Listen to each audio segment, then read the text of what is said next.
Good afternoon and welcome into the Takeup. Today we have episode 210, the CatchUp, Holiday Hardships and Help.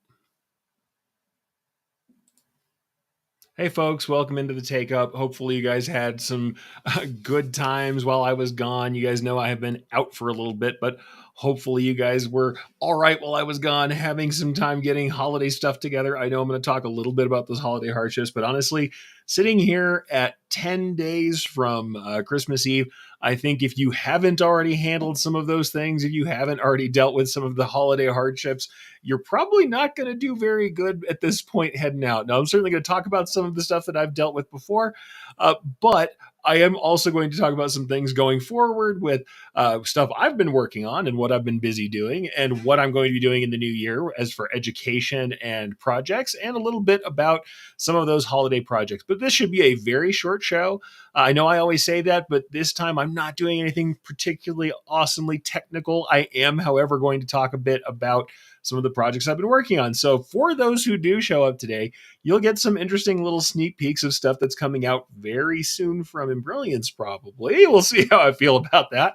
And certainly we'll get to talk about some of the things that do cause us problems as far as things like personalization and running on difficult substrates as we get into what I dread calling the stocking season, because that's the other thing that happens for, I know, a lot of smaller shops, especially, and large shops who wish they weren't being treated like small shops. As we end up getting stuck with holiday stockings and things like that, things that are not necessarily our favorite. It's not always what we're hoping for, but hey, it is what it is. It can be difficult. But at the same time, we still manage to make these things work. We still manage to deal with this stuff. And I think that it's good that we can. It's good that we can, discuss and work with this stuff. But, sometimes it can be difficult to figure out the right way to handle these requests. But I've got some lovely comments here. For those of you who are here live, I'm going to go ahead and talk to you folks. I'm not expecting a lot of folks here today because due to some problems with EVMux, the new streaming software we've had, my promotions got wrecked. I didn't get to send a lot of stuff out, and apparently some of my posts were not visible to people. So hopefully, if you're here, ask some questions, say hi, talk to everybody. Let's jump in and discuss what's going on with you guys for the holidays. So we're talking about the holiday hardships. And like I said, today is kind of the catch up. It's me coming back after a holiday for Thanksgiving, and then after having been out sick last weekend and last week, and allowing you guys to jump back in, feel out the waters, ask some questions, and just talk embroidery and decoration in general. So let's go ahead and say hi to the folks who are here. Doug saying, glad you're feeling better. Thank you for saying so, Doug. I'm feeling a bit better. I've got some stuff going on, but hey, don't we all? I got Barbara from Minnesota Custom Made saying, hi, Eric. Good afternoon from everyone here from North Central Minnesota. Guys saying hi to each other. Sunrise Tactical to Scott saying happy Friday, everyone. And everybody talking to each other. Susan saying hi. Frank from across the pond, always an awesome promoter and person who's connecting everybody in the industry. Thank you for being here and doing that. Got Gail from Kingsbury Crafts here as well. Then Susan says, I am so late with Christmas this year. These banners are slow. But yeah, Susan, absolutely, people are in this boat. It's why I am still kind of talking about this sharing stuff and talking about what we should do. I mean, I have a seasonal survival guide that I have shown for years. I've printed versions of this and I've had it requested to be back in magazines repeatedly. It just happens this way. Oh, apparently my screen share isn't working either. Oh, it is that kind of day, folks. I will try and share my screen so I can show you some stuff here shortly. But suffice it to say, I will show you some stuff that we've worked on before, and hopefully we can get that rolling. But yeah, it is one of those things where, sometimes we have these issues, and this is the time that this is going to happen for sure. Fairly constantly, people are going to have problems. We're going to have problems too. But where they really come together is the kind of stuff that we don't handle correctly for the holidays. And when we're running late, these hardships aren't just the technical problems that we have. It's often things that are due to communication problems. So the very first thing I'm going to say, and yes, I know you're late. I'm late too, especially with the family dynamic I've got going on now. You guys know that I lost my mother last year, literally the day after Christmas. And so it's pretty hard on my family right now. My extended family and my immediate family are having a hard time kind of getting into the Christmas spirit. But here's the thing: whether we're talking about work or personalized or anything else, it is important for us to set expectations, right? So that is one of the things we need to work on. We absolutely need to think about setting expectations and dealing with what that means. It really should be it really shouldn't be a big problem to do this. It's something that we should all be able to do, that we should all be willing to understand from each other, but it's something we're going to have to communicate clearly and quickly and ahead of the game. And I think that's one of those things that is really difficult for folks to figure out.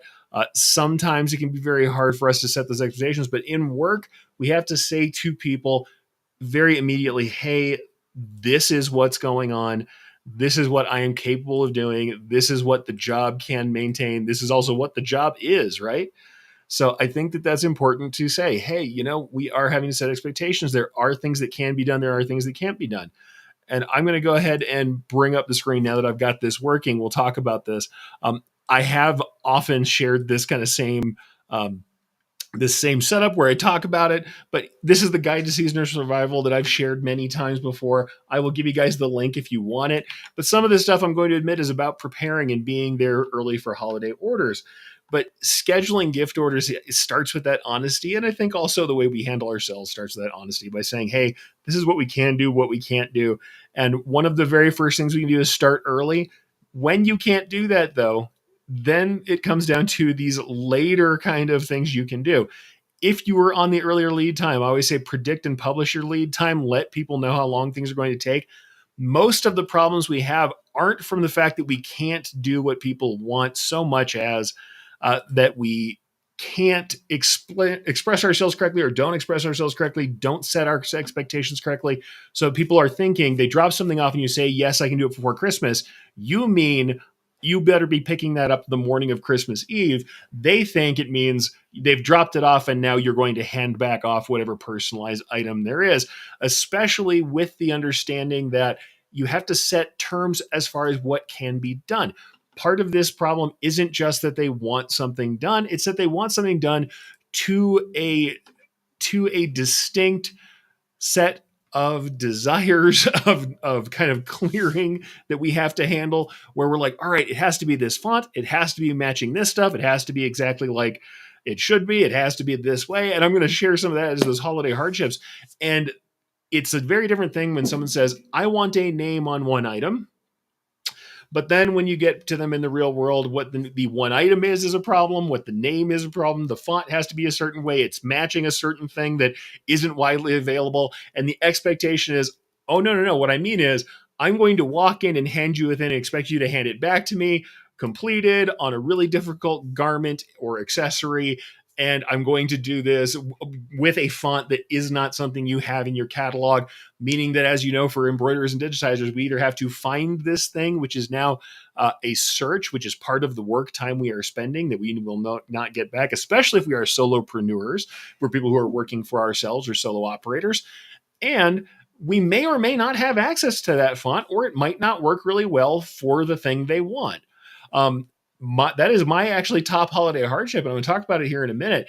The top holiday hardship I had, aside from literally just not being able to handle the scheduling and the type of work that was done or fitted into the kind of work I'm doing, it was honestly font matching. I'm going to talk about that again in a minute, but font matching around the holidays and, like I said, the dreaded stocking. Now, I have run a numerous amount of stockings, a number of stockings that I shudder to think about. At the same time, it wasn't for a custom commercial, as you can see here, very business to business focused business that was really running multi-head equipment as our primary mix. That's the primary equipment we were on.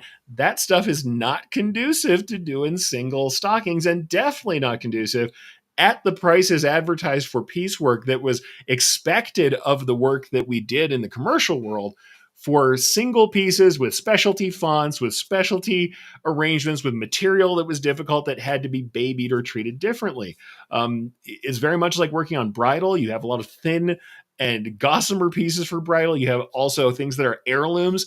And that was another thing that happened a lot for me in the holidays, was people wanting to decorate or redecorate or personalize vintage stockings, vintage work, vintage stuff of some kind, vintage fabrics, quilts, blankets, things that were constantly coming in during that holiday season, but don't really fit your product mix. But what can we do to handle that? Well, the first thing, as we said, you just got to set expectations and say, this is not something we're always going to be able to do. We absolutely have to have you understand what's going on, set it up correctly. And I guess today is just not my day for technology either. But we have to be able to set those expectations and talk about what's possible. And I mean, that's one of the things I said. Now, certainly predicting, publishing your lead times, making sure people know what's going on. And then what actually is a big one too is to be ready to redirect. You don't just want to say no. You redirect somebody to something that maybe isn't their ideal choice, but is possible. This is one of the examples I have here. This K&S Service Center, that is a sublimated patch. The thing was, the guy came in, he wanted patches made for his company. The company is famous as a chainsaw and other outdoor equipment service center for having this big chainsaw carved lumberjack on their front of their property. I mean, this thing is like 30 feet tall or something on their property. This lumberjack from a junky photograph, he wanted it on patches, digitized, embroidered, same day to be given away. Well, the truth of the matter is, you can do that for them with sublimation in a way, or you could definitely, if you were doing a direct to garment, direct to film, or using transfer technology, if you're printing in house, that's something that could be done in one day. That's something that can be turned around quite quickly. Whereas me digitizing this and getting it approved by him, can it be done in a day? Yes. Is it worth his time and money if this will suffice? Having examples like this so you can be ready to redirect is pretty important. So understanding when to open that window instead of just closing the door, saying, all right, I understand what you want. I have that option for you. I do not have that option the next week before we go into the holiday season. I do have the ability to hand you something that looks like this. Here's my example.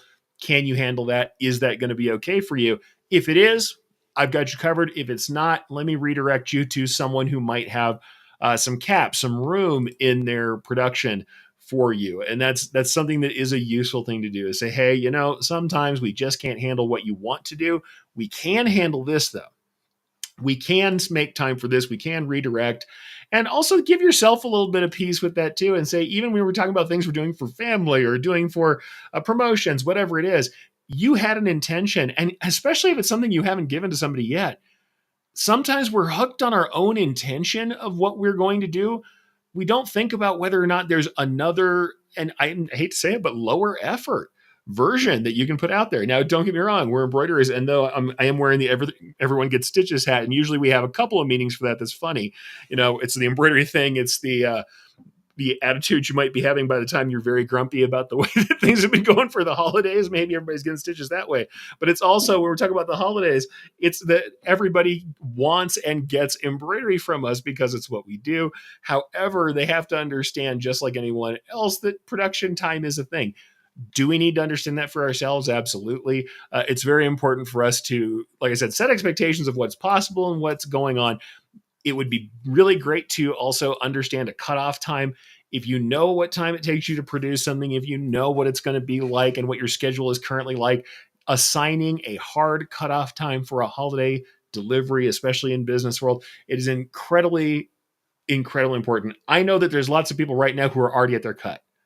They have been at their cutoff time. This is really something you need to be doing in November.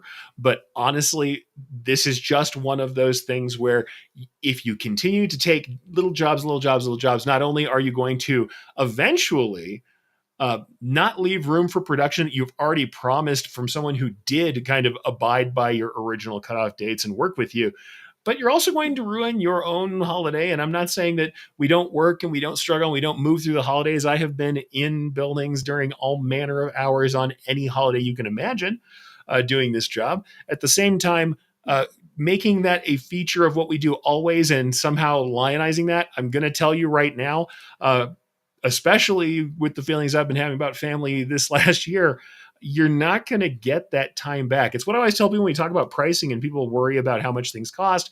Yes, I understand that there are costs and there are market pressures that make us determine our pricing. However, we have to understand that the time we're using to make things, digitize things, sell this material, it's the minutes and the hours of your life that are never coming back. It's the missed dinner with someone that you didn't go to because you were too busy stitching stockings. Those things exist. Is it ever going to happen? Of course it is.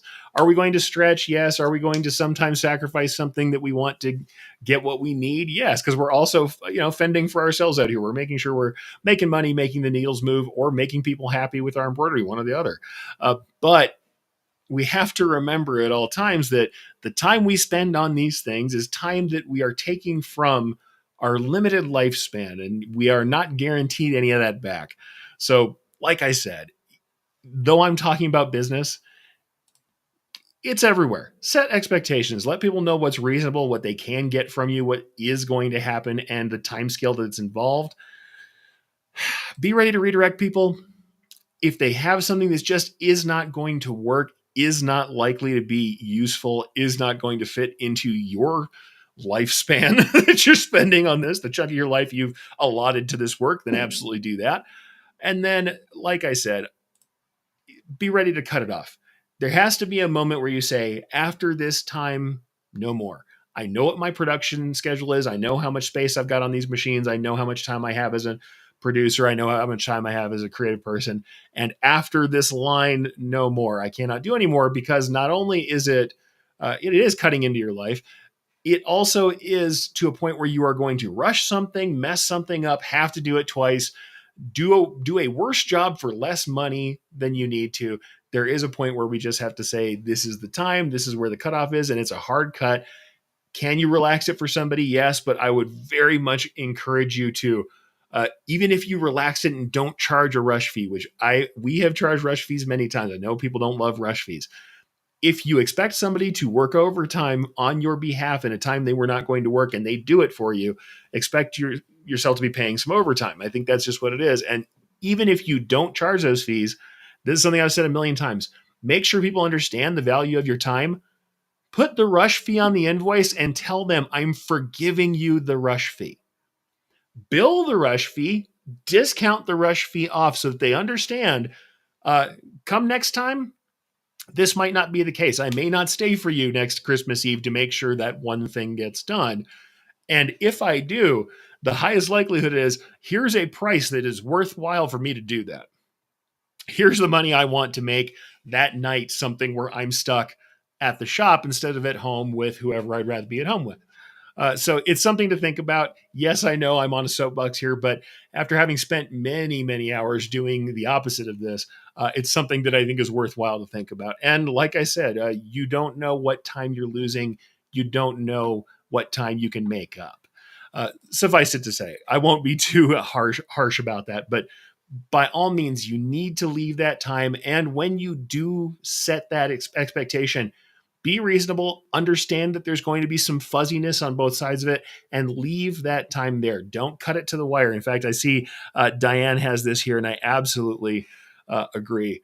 Leave margin, or at least have a backup machine. Yeah, you have to have margin. Here's the other thing I'm going to say. The same thing about when I talked about the stockings, which I'm going to get into even further, how it doesn't really match with everybody's method of business, especially like we're running, 60 odd heads at any given time. It's not a massive number of heads, but that's what we're running. Running that number of heads, running those largely on 6, 8s, and 12s, you don't necessarily want to be doing a lot of onesie, twosie stuff. It doesn't make sense for your model, but what is fantastic for your model is having friends in the industry, people who are non-competitive or who aren't going after those larger orders that are good for you. And then we can flip it the other direction. If you are a single head producer and you make friends with a shop that is largely producing business to business multi-head stuff, you can become their stocking person. And if that's your jam, you leave a price sheet with them, or you give them your link so that they can send somebody to you for quoting, whatever it is that you like to do for your methods. Let them have that. In fact, the best thing you can do, as much as it seems super old school, set up a page on your site, set up a literal physical price sheet. And before we get into the holidays, think about this for next year or for any other event, because this can also be school events. This can be back to school. This can be, football season coming on, whatever it is that is important and time-based in your business. Set that up and send that off to these producers saying, hey, I know that there's coming a time up here where there's personalization, onesie twosie name jobs that you don't want to take on, or like I'm talking about the infamous stockings, which I'm going to show you some more of those examples. I know that's coming soon. Here's what it costs for me. Here's a flat fee that makes sense to my single head business. No, it's not your pricing, it's my pricing. Here's what I'm going to charge you guys to send this over. Or if you just want to send this over wholesale, you can hand over this contact information and my charge fees, my basic rates to these people who are coming in with those jobs, and they can come schedule with me and we can make more sense of this thing. You can make your own dream team. And I think that's the thing. The dream team is a big deal. Making up the group of people, the other businesses that you can put together that make this possible so that you are an answer, you are an answer haver. You are a person, you are a solution person. You should be in the business of solving problems, not in the business of making shirts. We're not just somebody who has access to a machine. We're somebody who has access not only to the machine, but to experience. We have the understanding of how to use everything. We have an understanding of our medium. We have a knowledge of the culture surrounding it and the art history surrounding it. And then we have access to other people who are in our sphere that we have vetted and trust, and the ability to communicate with them in a way that makes things get done correctly and quickly. That's what we're looking for. We want to be a solutions provider. We want to be the answer guy, the answer gal, the answer person, the guru, whatever it is, the person who gets things done when it comes to our particular bailiwick here. And in that case, this is often decoration, but it can also be certainly personalization and anything around that, because we all know that personalization is just baked into embroidery, right? Embroidery, by its nature, you are going to be doing text and names and name drops and isolating things around logos and adding things. This is always going to happen. But I am going to talk about that a little bit and lead into some cool stuff that I've been involved in my other kind of life. You guys know me from education stuff here, but you may not know the stuff I'm doing on the back end at Embrilliance and the stuff that kind of plays into the life I led, where I was working on personalization and working on these kind of things. Because don't get me wrong, tons of what I did, custom logo stuff, you're not matching fonts aside from literally you're matching art, and then you're digitizing the letters individually, block by block. We're not going to be dropping fonts in any of this. Very rarely am I using a font unless the logo itself has a dead stock font that happens to match a keyboard font. And by keyboard font, I mean a pre-digitized font that is available in my software and ready to rock.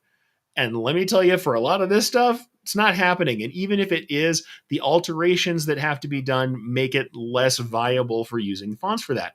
However, the world of uniforming, sports, so team sports stuff, and definitely like we talk about gift stuff and stockings and things like that, the accessories of the world, those things demand keyboard fonts, keyboard ready fonts. And that's an old school way of just saying pre-digitized fonts. And I love a good, solid native font that doesn't require me to do a lot of work. And that's important. However, that's part of those holiday hardships. And I'm going to show you a couple of things from my album just to talk about them, because also it's funny. You talk about these things and explain these things to people, and we'll talk about how I handle some of these problems.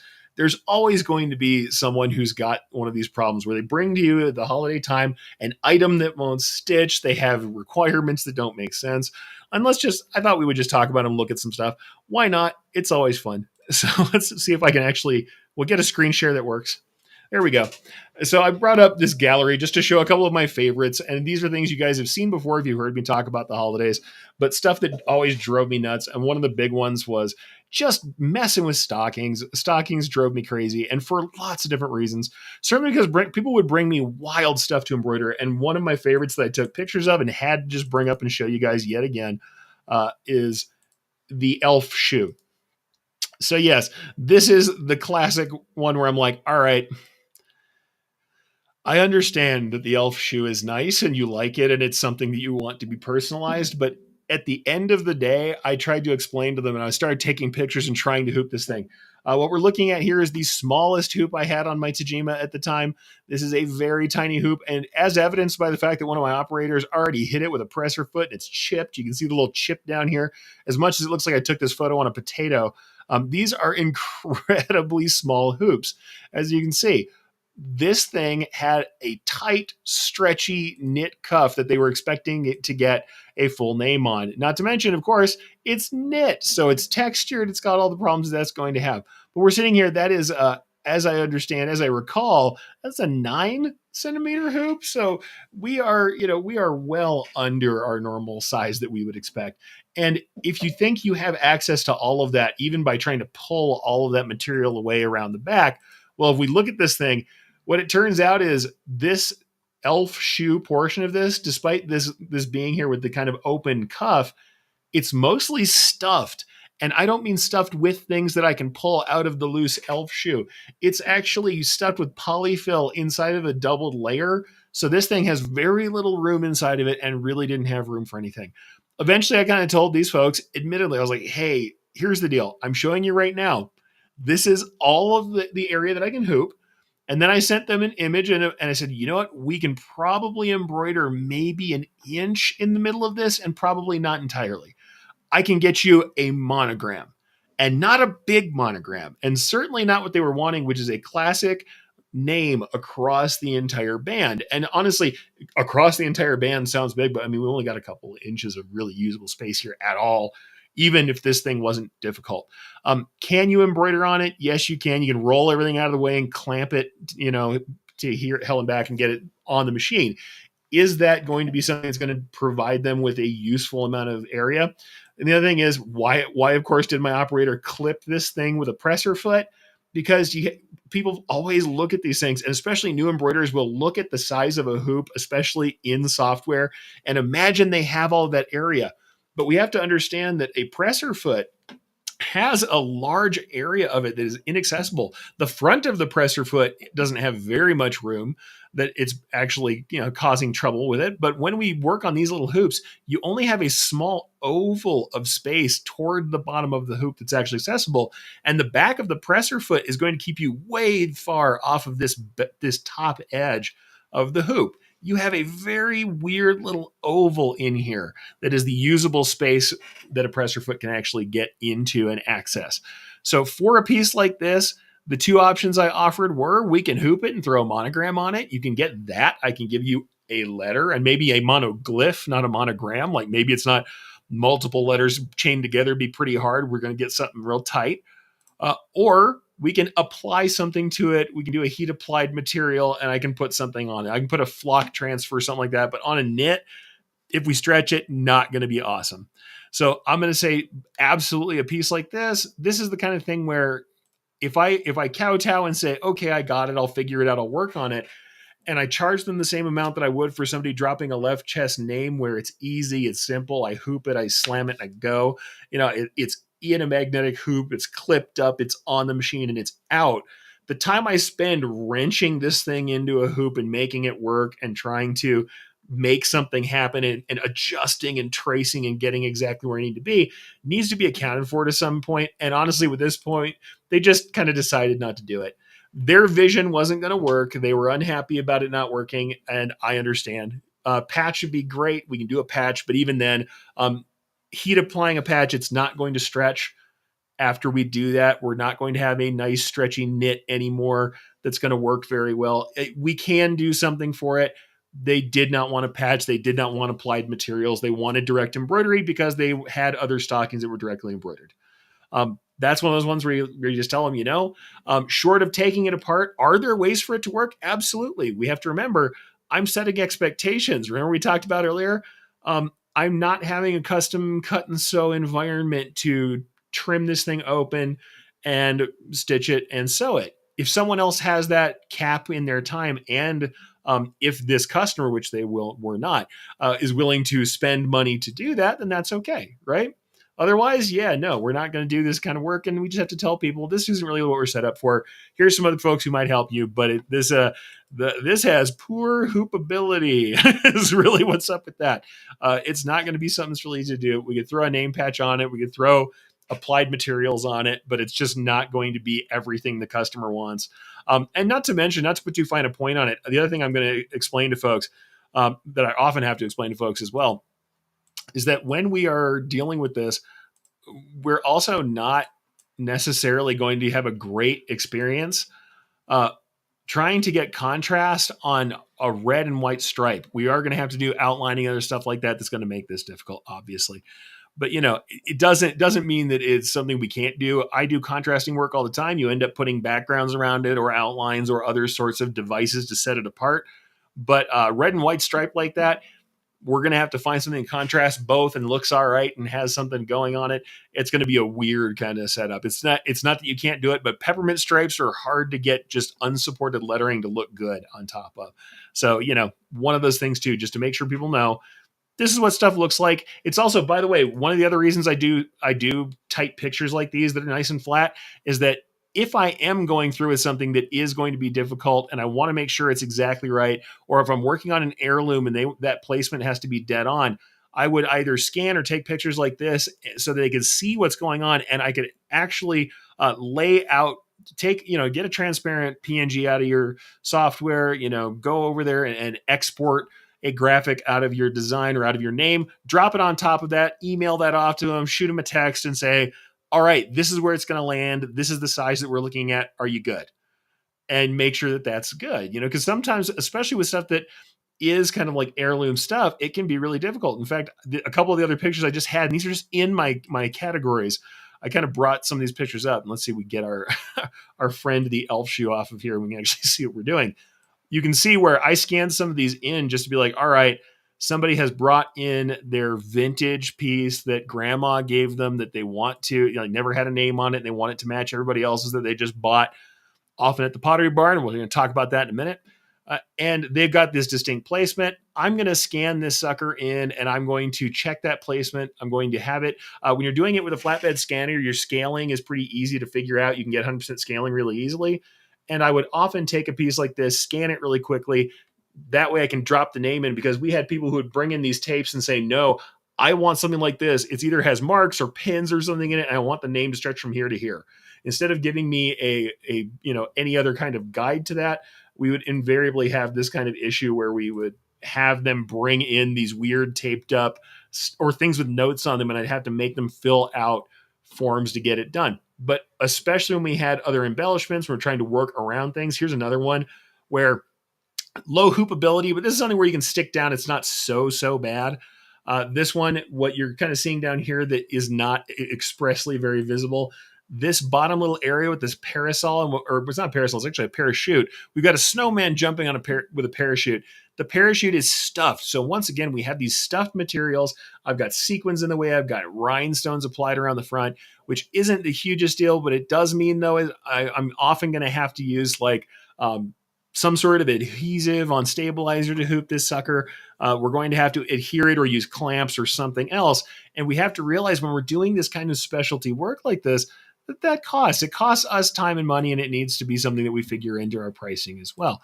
So like I said, the infamous stockings, and in fact, I'm going to show you this. It's something I've often shown, and we've got more stuff you'll see here in a moment. Cool thing that I hadn't thought of until I saw it at the show floor. People were using the newer cap back clamps.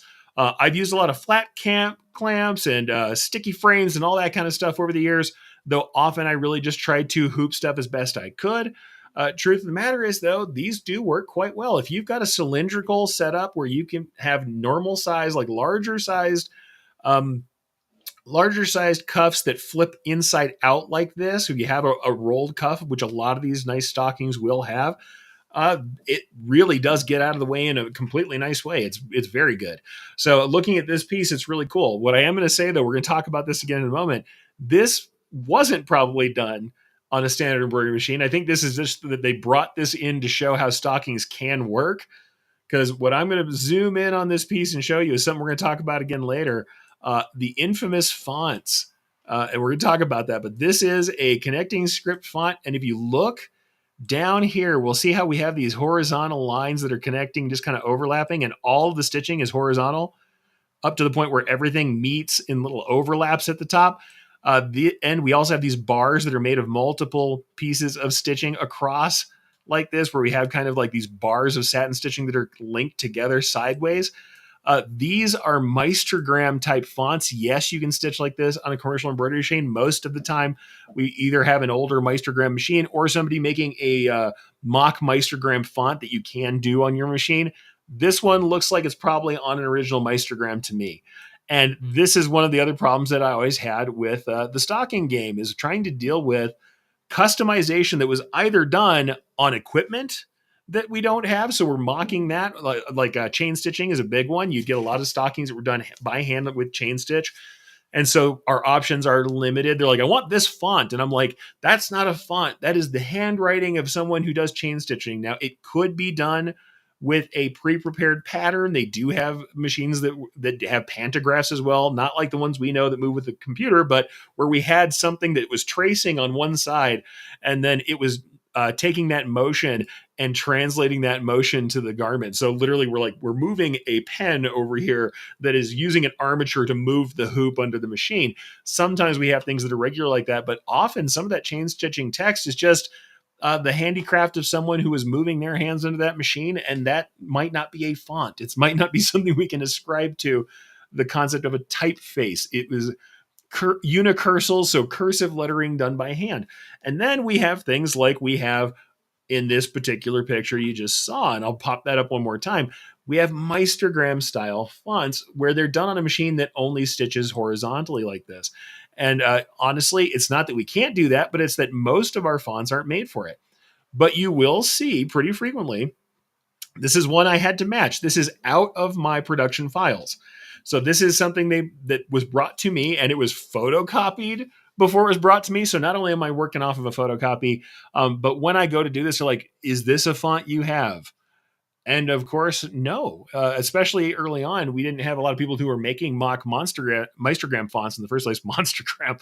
Maybe I just feel that way about it.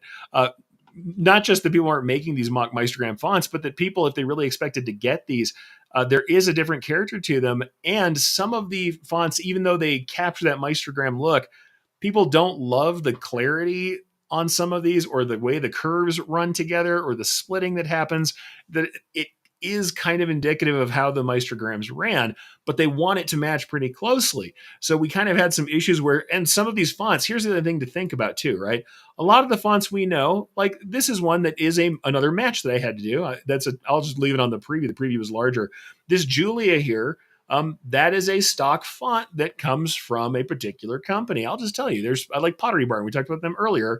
There are several fonts that come from Pottery Barn that aren't necessarily very, very available. Or we have, like, you see this little stick figure where it says Chris over here? That actually is from, once again, that's a Meistergram logo. That is one that was done on Meistergram machines and isn't necessarily part of something you'd see in a modern setup. But if you wanted to add one more kid, let's say we're adding a great grandkid to the big banner of kids, then it can cause some problems when we come back and we can't find them. They're like, I want to find one more stick figure. Well, I'll tell you what I did is we asked them if they wanted to pay for digitizing. They did, and we made them a little grandson, granddaughter, and we then added those in, but we had to copy them from the originals, and I was digitizing them manually.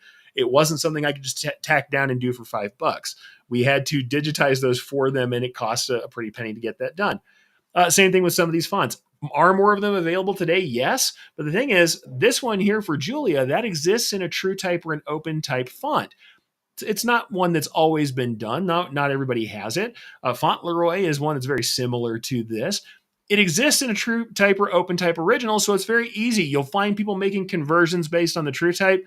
And so whether they are always of nice quality, somebody will have made a font that matches this because it's really easy to pull the art in off of a true type. Whereas when you have fonts like the one here for Mommy or other ones of that same nature, there are these old school original embroidery fonts out there in the world. And these super old school original embroidery fonts don't have a printed original for you to pick up, and most certainly don't have a clean, nicely made true type font that's going to translate into something you can just digitize immediately. You can auto digitize and then do some tweaking on. They have to be drawn from scratch. And part of the problem being that some of these things that, because I've showed you guys before, the Meistergram machines that do have those templates, the wooden templates that you're tracing, the original that you have, because of the, depending if it's the old school free motion style machines with the pantograph that was manually done, some of those ones, yes, it's a typeface in that we had templates that were being followed that were pretty universal. They've got some variation in them as to how the machine was run. Or you just have things that aren't exactly how modern embroidery would be done, where if you do turn a satin column and you turn your stitch angles through a curve, we have to maintain a minimum satin stitch. Whereas even though it looks chunky and a little weird, we can get some really fine lines that appear when we're only having one thickness of thread or a couple thicknesses of thread up at the top and bottom of some of those curves like we showed earlier. I mean, though these are not super thick and thin on this mommy font, you can see what I'm talking about. And even we can go, because we can zoom in tight on this one, you'll see these really tight thicks and thins because we have these overlapping pieces. It looks a little weird when we see how we don't turn into these curves. But then we get these really thin connector lines that when we do want it to be a standard satin stitch, when we do want a turning stitch, if you try to just trace around this object, you're going to find that at smaller sizes of a scalable keyboard style font, which you're going to want for this type of work, these little tiny thin elements don't translate nicely, and it limits how small you can go. So really what it takes to make one of these fonts, to make a modern transition one of these fonts, is to do something different, is to redraw them in a way that works for traditional satin stitch embroidery. So that's one of the things that we dealt with too. And it's all about that same kind of concept of expectations. When we're doing personalization, it's really easy for people to get into this mode. Number one, where you tell people, hey, $10 and I drop it in the hoop and put a name on it. You need to be very clear and set up ahead of time. Here is the list of stock fonts for which that is true. And here is the range of sizes that they will accommodate. You cannot have a wall of text with this font at a small size and expect me to do that for the same $10 to drop that sucker in a hoop. I mean, it's just not how it's going to be. And with prices of everything else rising, it's hard for us to do that kind of stuff. And I mean, I've known people who hung on for 20 years doing $5 a name forever, and end up where at the end of it, they're just not making the money to keep the doors open. I understand the desire to be very flat rate. Flat rate's fine, but then we need to know what effort things take. And for flat rate work, if it is going to be factory style work, then make it a factory style experience. Understand that you're going to have limitations and say, here are the 12 fonts that are available for this kind of work. And this is the size range they run at cleanly. You can have those, and here's your flat rate. You get too far outside of that, we have to do something custom. We're adding any sort of custom graphics to this. Obviously, we're not in that range anymore. We can have that or not have that, but you can't have the pricing for that personalization with a bunch of extra work. And especially, you're expecting someone to maybe digitize elements of a font to make it an exact match or do editing, then we have to be very clear with people and say that's not what we're going to do. Right. So that is something, personalization, traditional personalization, where we're charging for it in that way. It has to be something where we are able to type it, set it, stick it on the machine and run. And that's the thing. Some of these things weren't in that case because we were matching vintage text and scripts from people that they didn't exist. And that's one of the things that happens a lot during the holidays, is that people bring in this kind of work pretty frequently. Whereas things that are commercial or things that are, business to business, yes, there are font lock-in things that happen with people wanting specific fonts and setups because of corporate setups, corporate logo and style guidelines where they do want those fonts. It isn't the way we have it here, where it's like, no, I've got a family full of stockings that all hanging on my mantle, and I absolutely desperately must have the same font for mommy as I have for Matthew, as I have for Chris. Or my daughter-in-law is coming over and I want her stocking to match the stockings that I was given in 1965. This is now a very different thing we have to do.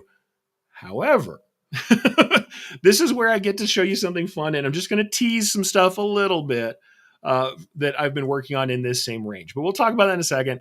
I'm going to stop real quick. Let's say hi to everybody who's shown up. We've got some people who are showing up and chatting. Most of you guys are talking to each other, which I love, and there's no problem with that. I'm just going to say hi to a few folks who are here, especially so we have some honest comments here that are just what comes out when I start talking about some of these jobs. Barb saying, crazy what people think you can embroider. Yeah, I mean, it's really crazy. Also says on those little tiny hoops, definitely is trace and print out the design. I generally tended to print out designs for things most times and use paper blanks, printing it out with a centering mark, cutting it out near to the thing and actually placing it. Yes, people use projectors and stuff for that like now, and that's great too. But it is something that I think it's worthwhile. Now, on individual pieces, you might say on a name, why am I bothering? And I might not, especially if you've got a system that has laser alignment, helps out too. If you're really great with your hooping, you've got your stuff straight, and you know where your baseline is supposed to be on stuff like those stockings. I'm not necessarily printing every single name out and placing it, but anything more challenging than that, and anything when I'm working in a really tight space close to a hoop, I tend to print out or print out alignment guides for myself because I think it's just worthwhile to me. If you have a prosumer style machine that has a camera that lets you see an image of that to verify, great. Still do the trace functions, because that doesn't necessarily show you where your presser feet are landing. On a prosumer machine, it's not going to crash generally because it knows what the hoop is doing. If you've added third-party hoops that are not part of the game, you put, let's say, magnetic third parties on your hoop that are on your machine that are not part of what was originally offered, then you need to still be careful about your hoop. It's not necessarily going to be intelligent like that. And if you're in a dead commercial machine, and especially if it's a dead on completely commercial machine, especially one that's not very recent, chances are it knows nothing about the hoop. It's going to move whatever it is underneath that needle that's under there. For your good or ill, you can put any kind of hoop clamp or anything on that machine, it'll move it. Just make sure you're tracing and checking ahead of time. And like I said, I like to print a paper pattern pretty frequently. It is worthwhile, right? It is worthwhile. But, it's one of those things. We have some other folks saying hi. I love that. B's coming in from sunny South Australia. Glad to hear it. Happy to see you here, B. Hope you're having a good one. We have lots of people talking about the weather. Hey, that's all good. Pretty cold here, if you wonder, in New Mexico. Not that cold compared to some of you guys. We don't get precipitation all the time, but I am up in the mountains. DJ Kev is here saying, hey, Eric. Hello, Eric. Great episode. Happy to see you here, DJ Kev. And we've got everybody talking to each other. Love it. Salty Sailor says, hello. Hello, Salty Sailor. That sounded a little weird coming out that way, but hey, if that's your name on there, that's what I'm going to say. So that's what we're going to do. But yeah, and also it looks like B might be a little surprised by some storms that are going on over there, or you're surprised by the difficulty. I had matching names. I don't know. You never know. Could be both. Suffice it to say, this kind of text matching can be difficult. I am going to talk about just very briefly. We're going to kind of end, like I said, pretty soon here. We're not going to go off into an hour and a half time as we can. Oh, Aaron, I did not see you there. Sorry. I didn't know it was you at first. Now that I can see your shining face here, now I know who it is. Thank you. I just thought it was funny when I was like, hello, Salty Sailor. It sounded like I had a very different kind of live going on for a minute. Anyway, I wanted to talk about fonts for a second. Just had to. But suffice it to say, these kind of things, matching specific fonts, dealing with company locked-in fonts can be difficult. But because I had to do a lot of that, and because I have had to, on many occasions, do a lot of editing to the fonts, there are two cool things that are happening in Embrilliance right now that I'm going to talk about a little bit, and things you can use if you're in the network, or if you grab. Honestly, the thing is with our fonts, if you grab the software that has the font in it, it's going to do all the stuff, and you don't have to really worry about it. It's not. I've always said this with Embrilliance, with all softwares. I run more than one software, despite the fact that I work at Embrilliance and work for producing materials for them. We have no problem with people running multiple softwares to get all the stuff they want, to get all the tools they want. I do, and I always have. As an embroiderer, I run multiple softwares as well. And especially because sometimes the ecosystem of fonts means that fonts don't exist everywhere. But I'm going to say this, for my part, and what I've been working on recently is trying to bring more of those gotta have it fonts that were causing me problems in my world and people have been asking me for into Embrilliance as much as I can. So we've been kind of hinting about it, and I'm not going to release everything that's coming out, but there's a few new fonts, not a whole ton, not 100, a few. There's a few fonts coming to Embrilliance that you're going to want to see if you're someone who uses it. And among them actually is one of these classic fonts that has caused me all this trouble. And it is one that I redesigned based on multiple sources, and it is a connected script. It's called Connecting Script. It is one that you've seen on a Pottery Barn stocking. It is one you've seen on a classic embroidered gear from people who had these old school built-in font packs, but it's one that's now made for a modern time. So here's a font that only existed as embroidered samples, that only existed in certain machines, that was not a true type font, that was made for embroidery back in the day. And now we have a version of it that is no longer Meistergram styled. It is modern style. It scales a lot better. And because I decided I had to do it, I've got at least the full Euro, a pretty full Euro character set, so that most folks' names are going to be covered and you're going to be able to get accent marks without having to work very hard for it. So punctuation that didn't exist, some stylistic alternates that make connections work. I'm going to talk about that in a second. A couple of alternates because we had weird original fonts. Here's something that's funny about this connecting script. If you find an original Meistergram version of this font, you're going to find that the D is this little d here. That right after the C, this alternate, this short D with the swoop that goes up, and it's much shorter than the other capitals. And so when I used to mock this up for people, they would often get upset about it, and I'd be rescaling if I did digitize the D for them when I did this manually. So in making the new version, I made a version that matches the stylistic cues of the B. So the B and the D match, and the height of the caps is pretty even. So you're going to see is that, and we had a connected F down here. This is the original F. If we see the little F that's down here, I'm kind of circling it. I can't zoom much further. I'll go into the software maybe in a minute to show you. But this F has this really low bit because it was connected, which is nice if you want it to connect. But I made an F that has a high bar that matches the bar on the E with a crossed serif, because lots of people didn't love how the F, once it was connected, it looked like a T with a slash through it. But the cool thing is, because we have stylistic alternates in Embrilliance, you can still go back and get that F. You want the old F, you want the old D, I left them in there. They are still in there. In fact, some of these other versions of the pieces, same thing with the M. We now have an M that matches the N with a initial curl here on the left, whereas the original M had a double swoosh here on both sides. And I believe, if I'm not crazy, if I look back at, I'll have to see if I close that off. If I look back at the other piece here that we had, it does appear that way. And I'll back off to my samples here in a second. On Mommy here, because this is actually a similar font. This is a very similar font that has that double kind of rocked in and out M, that trail that goes in. That's fine. There's nothing wrong with that. However, some people really like something that's going to have a stylistic match between the M and the N and not have that swoosh coming in. So I made a stylistic alternate for that. So that's something that I've been working on. So you're going to see some of these kind of come out soon. And the other cool thing is, I'll show you, this is a set of pangrams. If you don't know what a pangram is, and I can put that up on screen. For those of you who do font work, or if you're somebody who like me, is just a word guy, a pangram, it looks like I might have lost my screen share here. We'll try and grab my screen share back on. A pangram. Boy, I'm sorry, folks. Everything's going wacky today. A pangram is a set of letters, or a sentence that has all of the letters in it. I'm going to try and grab my screen share back up here and fix that. But a pangram has all of the letters in a language in that sentence. And so here's hoping I can grab a screen share back. I don't know if I'll be able to fix it or not. We'll go to studio mode, and I'll go ahead and put myself back on screen so you don't have to look at me doing this work. Hopefully we can get that back together. Suffice it to say, technology is still the winner and champion of making life better and making life worse all at the same time. I will try and get myself a screen share back up if I can. If not, we'll see what happens here. Suffice it to say, not all things go well at all times. Here is hoping that I can make something go better for everybody and make it work. But I'll show you some of those pangrams if I can, and get you guys a better version of this stuff. Hopefully it'll work out for you. Like I said, it can be difficult to deal with. It can be something we don't always have every day, where we can't get things working. But I'm going to try and get it working for us. But the pangrams let us see how the pairs are going to work out.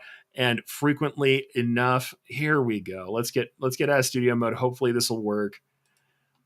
I've got a screen share working. I'll try and get one of my better screen shares working here in a minute if I can. But suffice it to say, yeah, we can have problems with that stuff, but it still can be useful. Let's get back onto it. I'm going to try and get us back off into this particular mode. Hopefully it'll work and you guys will be able to see what I'm doing here. But if not, I may have to go ahead and call it for the day.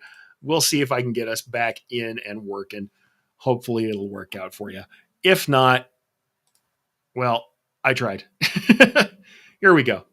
All right, folks. So I don't know. We'll see if it's working here. I still see some of you guys are on. I'm going to try and show you things. Let me know if you're seeing this or not. I'm having issues on my end seeing it. Uh, Hopefully, we can kind of make this work so I can help you guys still show you. But right now, I am flying blind. I can tell that it is on my screen, though. You'll see these pangrams where we have like waltz, bad nymph for quick jigs of X. We see all these pairs working together. The cool thing about this stuff that is at least interesting in as far as the technology side of this thing, whenever I used to have to set these things up, whenever I was working on naming, um, whenever I was working on doing personalization, I would have to move the letters around individually. Now, in all honesty, that is not the end of the world. That's not the only thing, that's not going to kill me. It's not going to stop me from, being able to do my work. At the same time, it isn't like the best option ever either. It is exactly, it is this kind of thing that causes you to have extra work where you're like, all right, if I'm constantly having to do this extra work, if I'm constantly having to do everything that is involved to make this stuff work, then maybe this isn't worth it to me. Maybe this isn't exactly what I want to be doing. And you can say, all right, that's maybe a problem. I got to have something that works a little better than that. I'm going to tell you that I pasted this stuff into Embrilliance, and due to the work that we did, both on the font side, work that I did and work that Brian did on the back end for the lettering engine, this is done with no extra spacing involved. So none of this is adjusted. This is typed in, and all of those connectors are automatic. So not every font is going to do this. This is for specific fonts that have this kind of connection style. It is not for every kind of font. It is very specifically this style of font that we're talking about. It is not going to be something that you do all the time. It is just the way this particular piece is. So the thing is, this is going to look like this as soon as you type. And I'll try and show you some more. Like I said, I'm kind of flying blind because I can't see what the version is that we're showing. But here is a Pangrams test that you can see it working right here. The thing is, this stuff you'd say, all right, okay, this is probably, you're going to tell me that was, happening by itself here. I will go ahead and just type something in for you. We'll just delete the stuff that we have here. I'm going to take out all these massive amounts of text that I have for the Pangrams test and just say, all right, we love the Takeup. Maybe not today when the Takeup's not loving us, but hey, why not? Let's just say we do that. If I go ahead and set that type, what you're going to see is, though not every capital is going to be perfect, all of these connectors are going to be exactly where you want them. They're going to line up one-to-one. And though we have extra spacing on some capitals where we might have to adjust that, or our word spacing, any name, if I go in here and type in Justin, one of the people who I'm working with for our technique toolkit here in January, and say set, I'm not adjusting it. I'm not tweaking the name spacing. I'm not moving letters around. I am specifically set and working with this piece immediately. I don't have to recalibrate it. I don't have to mess with it. Though you can go and move individual letters around, whenever I set this thing up, it's immediate. And it doesn't matter what I do with this. These are all set up and tuned to work correctly. Now we'll see if this works. Xylophone. So here is a word that should be a pain in the butt, that it should be difficult, and the connectors are immediate. This is something that is super worthwhile. Plus, luckily, these fonts, like Connecting Script, you're going to see some of the names vary on my system because I'm working on a live testing system where I was making these pieces. This is something that just works out of the box. If I type a name in, if I type a text in, if I dump a big piece of text in, we're going to have a pretty good, tight setup for almost all pairs out of the gate with very little left to handle. Same kind of thing here. This is another font that's very similar. And this is another one that was only existing as an embroidered original, does not have a true type. And this is one you may have seen in other softwares, not a lot though these days, and it's called Curtis Script. And Curtis Script Connected is very similar. It's no matter what goofy thing I type in here, it's going to work pretty nicely. The thing is, this is another one of those originals where the font back in the day was only made for embroidery. It doesn't have a true type. It doesn't have the same kind of stuff going on. It's not going to look the way that those fonts do, where they have that perfect true type and we can go find it. So you're not going to find people doing this as an automated conversion. If somebody has made a version of this for you, and I did, what you're going to find out is that this version is made to a T specifically for embroidery, and that's it. So this is another thing I got to work on. Like I said, there's more. There are more that you're going to see coming out here. And in fact, one of the cool things I wanted to show you was we had a couple of fonts that we already had. So these are fonts that people love and know from the Essentials collection with Embrilliance. And this one up here is a Philly. But when you type in Philly, it starts out like this. And what we used to do is we would adjust our spacing. We kind of mess with our spacing until we got it close and we kind of play with it. But then you're like, all right, well, a couple of letters don't quite go and the auto kerning isn't quite going to get all of them exactly. And then we set them up and okay, now it looks pretty good. You know, if I look at my selected piece here, now it looks all right. But when I first type something new or when I type something again in this same box, if I start too self-aggrandized to put my name on here. It's tight. It's okay with the spacing, but it's not quite the way it's supposed to be now. It's not exactly on. I've got overlaps that don't match. And now I'm going to have to look at this piece and maybe grab this and tweak it and get the spacing back right again. Maybe not a big deal, but if we're doing 100 of these suckers, which is often the case with naming, I'm probably not going to be as happy. Whereas this is now Philly Connected, which is coming out soon. If I go in here and we'll try xylophone, this is one that I'm always scared to do because it does break things sometimes, but here's a little font I've adjusted. There's xylophone. It turns out just fine. Let's try xylophone up here. And there's nothing wrong with the old font. Runs great. But, let's say I put my spacing back to 0. Let's say depending on how now I mess with my spacing because I was playing with it. But you can see what I'm talking about. It's not exact. Not all the letters are in the same space. I'm probably going to have to play with individual letters to get them exactly how I want them to get, even with auto kerning turned on, especially for these fonts that have this extreme kind of italic lean that can be difficult to do. So like I said, it's one of those things we're working on, and I think it's been worthwhile. There's a lot of technology still coming, so some features are not here that will be here, but there are these fonts are coming in, and it is kind of letting you know that there are features we have to make connected script work in a way that we didn't before. Here's the other one here. This is bold cursive, which we've had for a long time. And, if I type bold cursive with my name, it looks okay, but obviously I'm going to have to mess with the spacing. Whereas here's bold cursive connected. And as you can see, bold cursive connected immediately has the connections running as you would expect. Now, I think it's a little more impressive, and I'll back up a few steps back to our big wall of text here. The cool thing is I can show you moving from one font to another, so we know that it's not going to be the same setup. If I move over to Curtis Script, there's Curtis Script, and I did not touch one of those letters. Now, are there a couple of pairings that might need a little adjustment? Yeah, I can see the W and the A in waltz here. I can imagine that it might need adjustment sometimes. Depends on some of the pairings. They're not all going to be 100%, especially with caps, but it is something that's pretty useful. And on top of it, here is a font, and I'll actually tell you what it's for and why people are always kind of complaining about this one.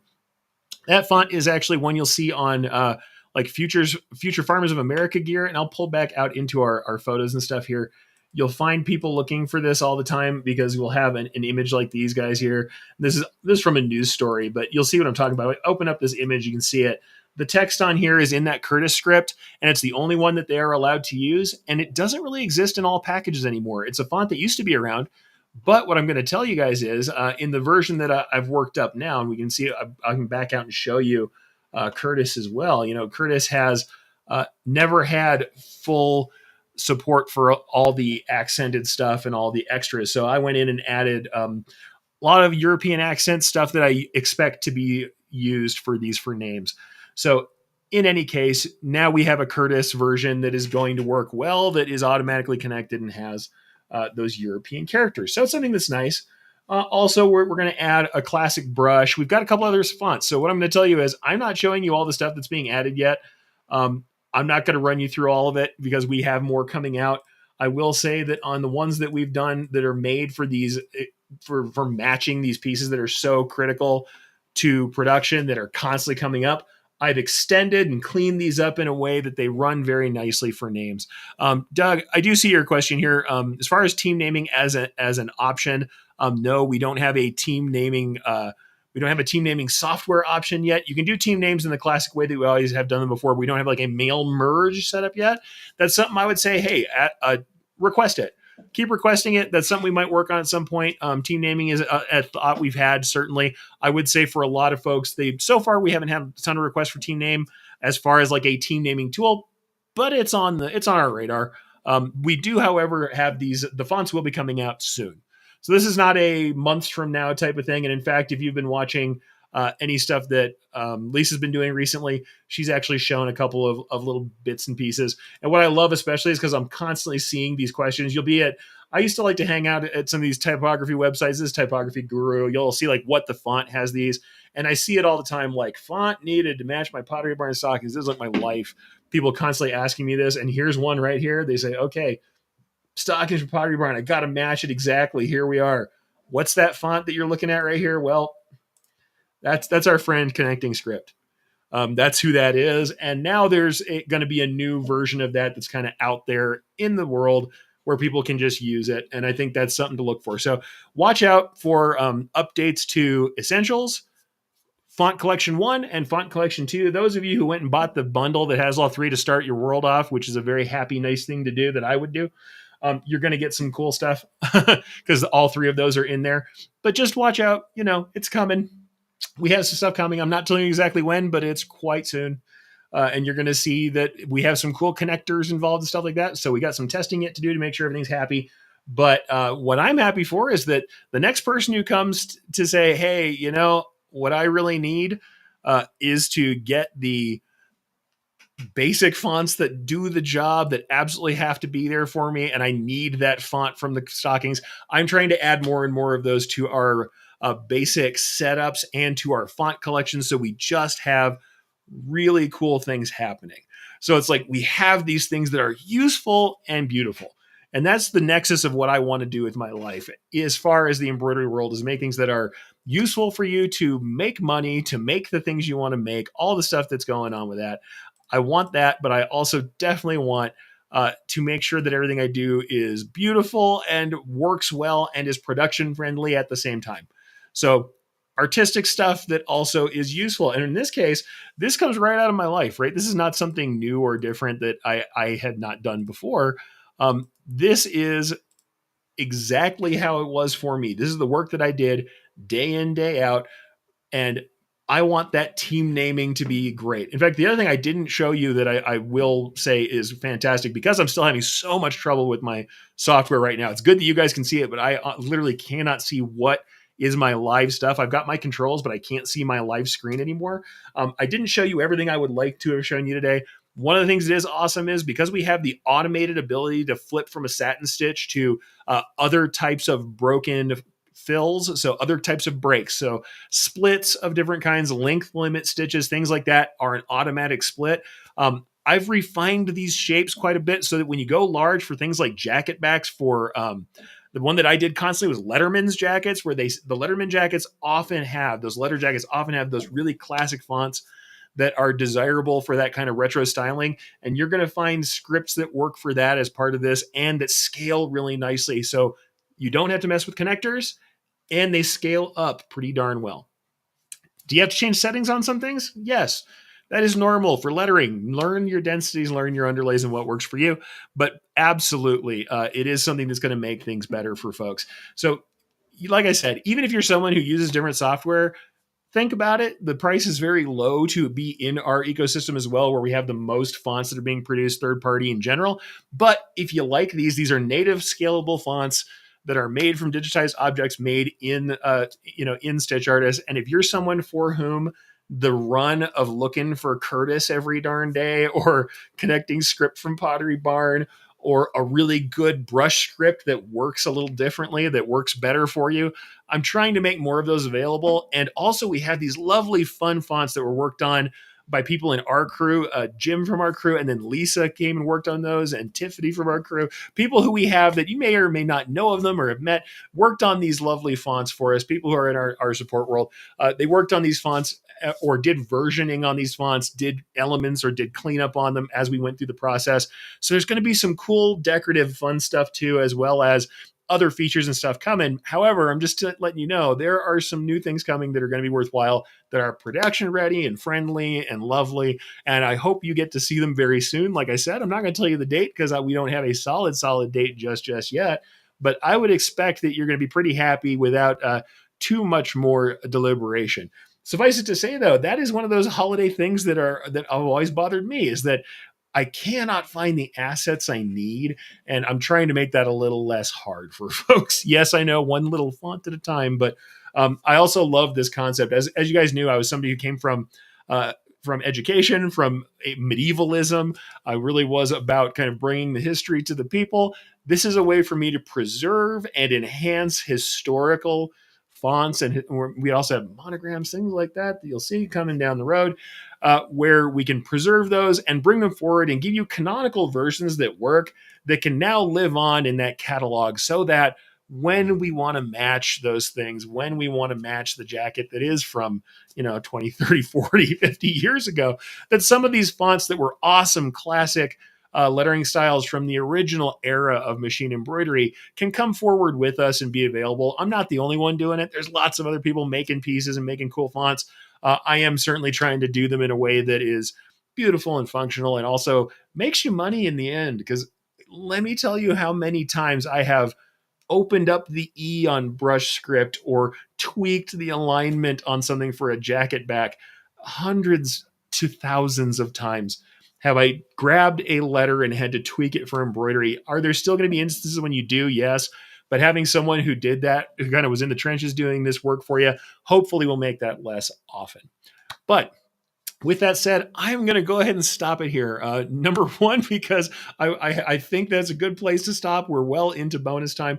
Number two, because being completely blind to what the camera is showing you is a little hard, and I feel like I can't give you the best of what I might have shown you otherwise. Luckily, you get a taste of some of the fun stuff I'm getting to work with. The other thing I'm going to try and tell you real quick, just to let you know, and maybe I can show it on screen, maybe I can't. I will attempt one more time just to show you. If you are thinking about going out to Impressions Expo, and I'll just throw this into the commentary here. If you're thinking about going out to Impressions Expo in January, though things always change and the world is strange, I am currently set up to teach. And one of the big things I'm teaching that is very interesting, we're going to be doing the Technique Toolkit again this year. That is myself and Justin Armenta, which you know from the Embroidery Nerd, and Joe Kramer, who you know from the Dudes of Thread podcast, who worked with Amber Creative and now is working with Ackerman, Amon Threads, and Bonnie Nielsen from the Punch Book. If you haven't known her before, she's going to be out as well, kind of as a guest in that world, because she also works with Ackerman, Amon Threads, and so she's going to be out there as well. And we're going to be talking about athletic and mascot style designs. I'm going into the digitizing side of it. Justin's going to go into 3D foam again. Joe's going to come in with his stylings and alternate threads and cool stuff like that. So definitely check that out. If you want to see more about it, go to impressionsexpo.com. I can also give you, this is the actual direct link here too. Longbeach.impressionsexpo.com is where that is. That particular course is that first Wednesday. So Wednesday, the 22nd in Long Beach. If you are out there, I'd love to see you out there too. I should be there talking really about digitizing a lot of the stuff I talk about here. However, definitely breaking down the way mascots are put together, and that should be really fun. So love to see that. And also the amount of expertise you have on that stage is wild. And that's not me patting myself on the back. We've got Justin, who's been in the business as long as I have and has continued to be in the commercial side of this. Joe, who worked with Abercrombie and Fitch doing development, and then Bonnie, who has a massive amount of experience and who has written the book on kind of interesting and wild embroidery. Pretty cool stuff. So interesting to see. Doug says he signed up for it. I hope to see you there. It's going to be cool. But yeah, everybody else, I just want to let you know they are raring to go. I've got another class coming up also about dealing with difficulties in embroidery and kind of dealing with those, like Embroidery RX, how to handle what stuff is it digitizing or not, and how to fix files. That's going to be one I taught last time, and they wanted me to teach that one again. So I'll be out there at Long Beach in January, but I am not going to be at the DAX shows this year. So if you're somebody who's seen me at the DAX shows, I am going to be honest and tell you I'm not out at the DAX shows this year. But what that does mean is more of me here, and very likely more of me in other online spaces. things have to be announced. Like a lot of other things, I'm not going to give you a date until the paper has the signature on it, until the ink is dry. But hopefully, you'll get to see me online teaching during some of those spaces where I used to be traveling and out and about. So I'm hoping that's something we can share here soon as we get more details together. But there should be more of me online, more video content, and more of the kind of work I just showed you too being expressed.